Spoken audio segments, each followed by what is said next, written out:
దగ్గరికి ఈ మధ్యలో గోధుమలు ఉన్నాయి కదా, ఆయన సూర్యుడు.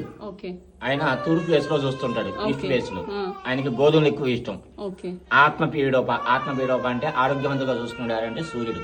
నవగ్రహాల్లో ముందుగా సూర్యుడు. తర్వాత రెండో ఆయన ఆగ్నేయ భాగంలో ఉంటాడు.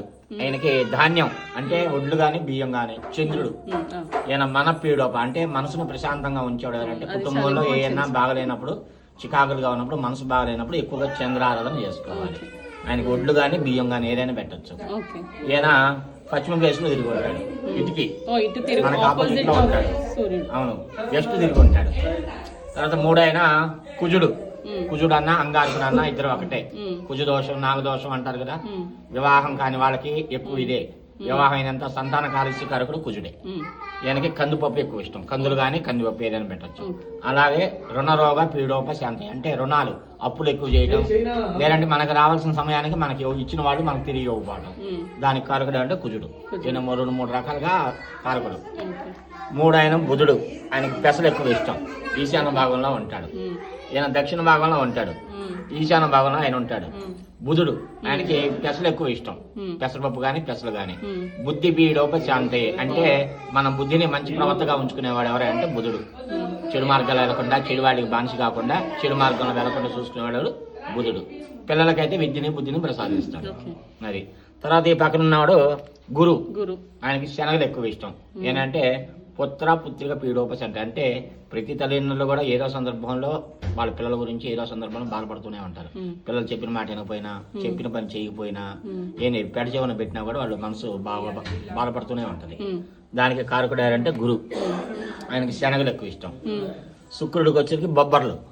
ఈయన కలత్ర పీడోప అంటే రెండు అర్థాలు ఉన్నాయి. ఒకటి నేత్రాలకు సంబంధించింది, రెండోది ఏమో భార్యాభర్తలమైన అన్యోన్య దంపతులు కలహాలు రావడానికి కారకుడు ఆయనే. అది నేత్రాలు అంటే మనం నిర్మాణం ఎక్కువగా సెల్ ఫోన్, ల్యాప్టాప్, టీవీ ఇచ్చేస్తుంటాం. ఆ యొక్క ఫోకస్ ఏంటంటే దాన్నే చూడటం వల్ల కొన్ని రోజులకి కంటి చూపు తగ్గటం, తలనొప్పి రావడం, హెడ్ ఎక్, స్పెట్స్ ఇవన్నీ వాడుతుంటాం.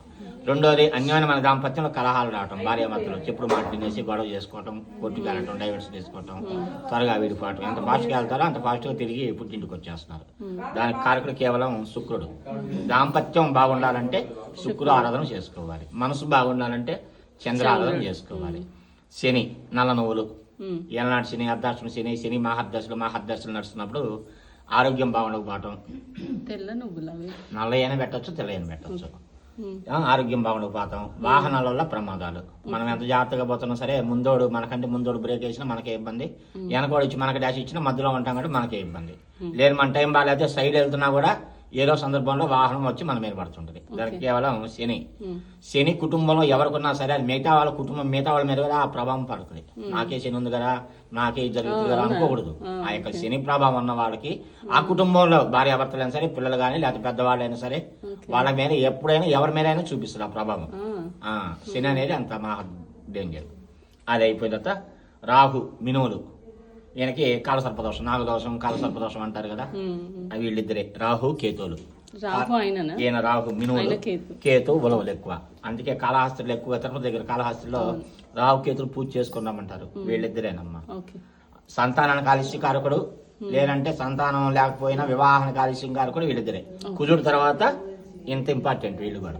వివాహం కాని వాళ్ళకి, వివాహం సంతానానికి ఎక్కువ రాహు కేతులు పూజ చేయమంటారు వీళ్ళిద్దరే. తర్వాత ఈ మొత్తం నవగ్రహాలు అంటారు. ఇది ఆపేస్తా. అష్టదిక్పాలకు